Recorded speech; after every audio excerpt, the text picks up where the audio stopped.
Okay, so in this video, I will show you how to create this framework chair over here. It's made out of three parts, the top, bottom, and then this elaborate framework here. So I will show you how to create a single pattern and then repeat them and join them together. Alright, so let's start from a new scene. Let me just save this one first. The first thing you want to do is to start off with a plane surface, and for this plane surface you want to reduce the number of subdivisions to just one by one, and then go over to select the vertex, all the vertices, and apply a chamfer vertex.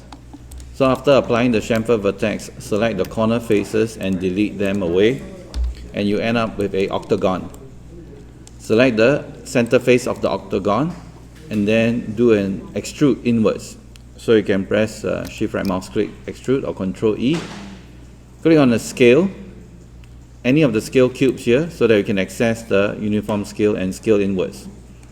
Now right here we will end up with two faces, one in the center and one giant face. So I'm going to delete the center face by pressing delete, and then we have the giant face. You can click in the center and then delete. Then we have this basic pattern. Next, we want to select the outer edge, but not selecting the slanted edge. So holding down the shift to deselect, after double clicking to select the outer border. Then we're going to extrude it out until it hit the grid line over here. To help us, we're going to use snap to grid on.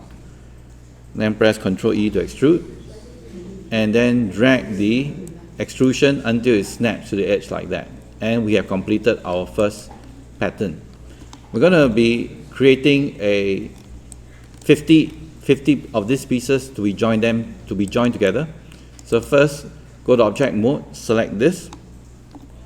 Alright, and then press W and Shift D, and then drag it 2 units to the right until one side is connected to the left like that. Then you just need to press Shift D multiple times. Keep on pressing Shift D until you reach 50 units. Okay, right now we are 25, 30, 34, 35, 36. Let's see how many units are we now? 44, 45, 46, 47, 48, 49, 50. Alright. So now we have 50 units. We're going to grab all of these pieces, do a mesh combine, so they're all joined together. Then go to vertex mode, select all the vertices, shift right mouse click, merge vertices, merge vertices. Right, make sure you are merging at the lowest threshold. So right now, all the vertices are joined in the center. I can click on this vertex once and then go to move to verify that there's only one vertex. Okay. Okay, next we want to go over to object mode. Right, we can click on this button here in the poly mesh editing tab and to center the pivot. Right, and then we are going to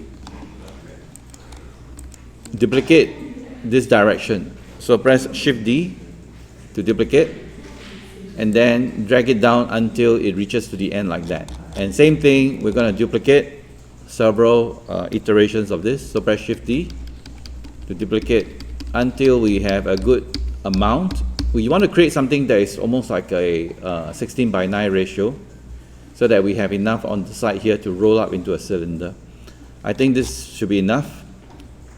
Okay, and then we'll stop duplication, select all the pieces, mesh combine, and then go to vertex mode again, select all the vertices, and shift right mouse click and merge the vertices again.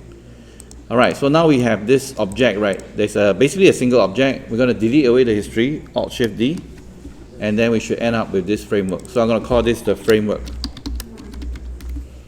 So we have this very nice frame pattern. But now we want to bend this so that it becomes a cylinder. Go to deform and go to nonlinear and apply a bend. Alright, so for the bend, under the bend options, right, the curvature we want to give it 180. Alright, so right now you can see that it's not applying to the surface, so we have to select the entire bend object and rotate it. So press E to rotate it. So we're going to rotate it minus 90 degrees in the Z axis. So minus 90. So we create a cylinder like that. So to make the bend permanent, we're going to select the cylinder, then press Alt-Shift-D to delete away the history.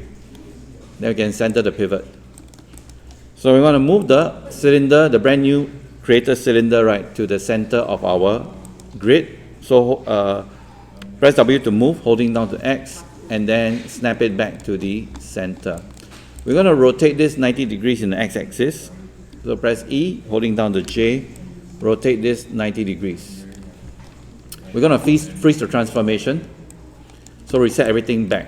Now take note, although we bend this into a cylinder, the ends, right, are still not connected. So we have to select all the vertices one more time and do another merge vertices. All right, so the ends, right, that we bend will now be joined together.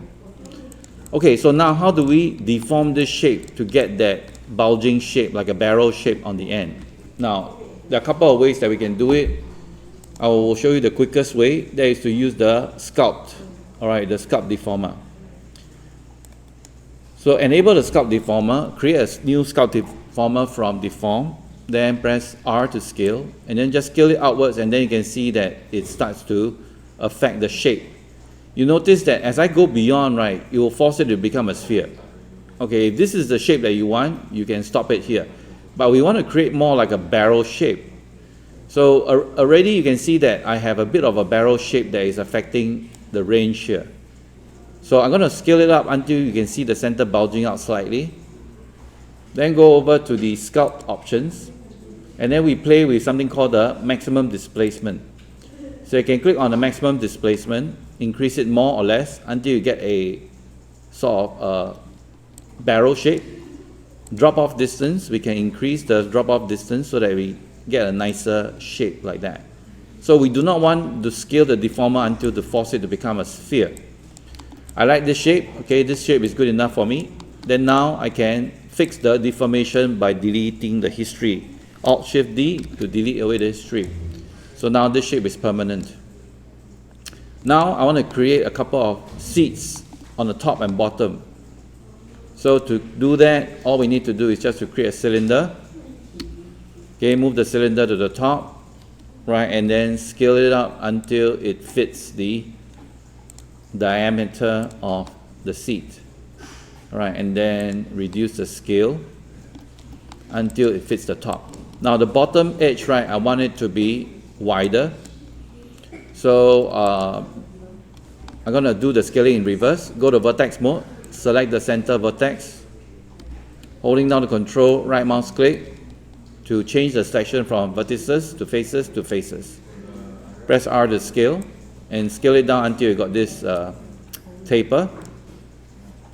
I'm going to go back to object mode and then scale up everything slightly so that it is overlapping the framework. Alright, now I'm going to get rid of the internal face at the bottom here. So select the center vertex again, holding down the control, right mouse click to faces, and then delete. Alright, so now I created the top part.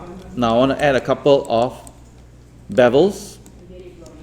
Okay, but before I do that, let me just extrude this edge inwards. Edge mode, double click to select the edge here. Right, then shift right mouse click. No, I want to extrude, Control E. Then pull in the edge like that. Alright. Then go and select the outer edges here, plus this one on top. Then shift right mouse click and apply a bevel. Give it a couple. Okay, before I apply a bevel, I've seen that the bevel is not working nicely for me because I scaled this object earlier on in object mode. So I need to freeze the transformation.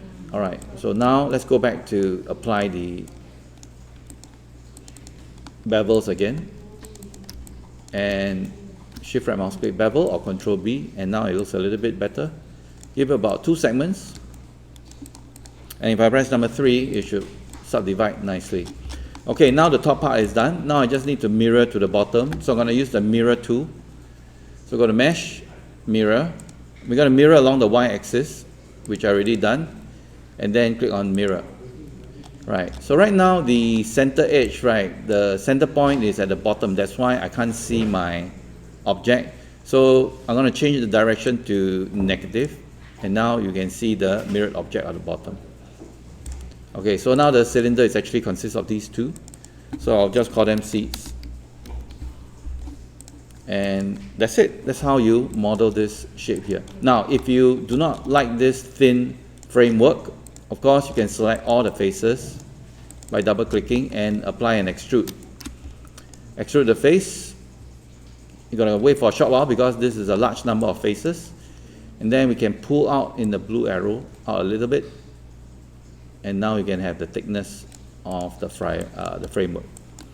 Now, of course, if you press number 3, you're going to receive a warning because there are a large number of faces. But if I press number 3, it says that there's a lot of faces. If you subdivide this, it might crash the computer, but our computers here can handle it. So just click yes. So now you can see our framework is nice and rounded. And if I hide the wireframe, so this is the end result. We can mesh combine these two together if you want, so that it's just a single model. So in other words, this is how you do the cylindrical drum chair with this elaborate framework. Okay, with that, I will just do some cleanup, get rid of the history, Alt-Shift-D, freeze transformation, Alt-Shift-D, and then I'll save this.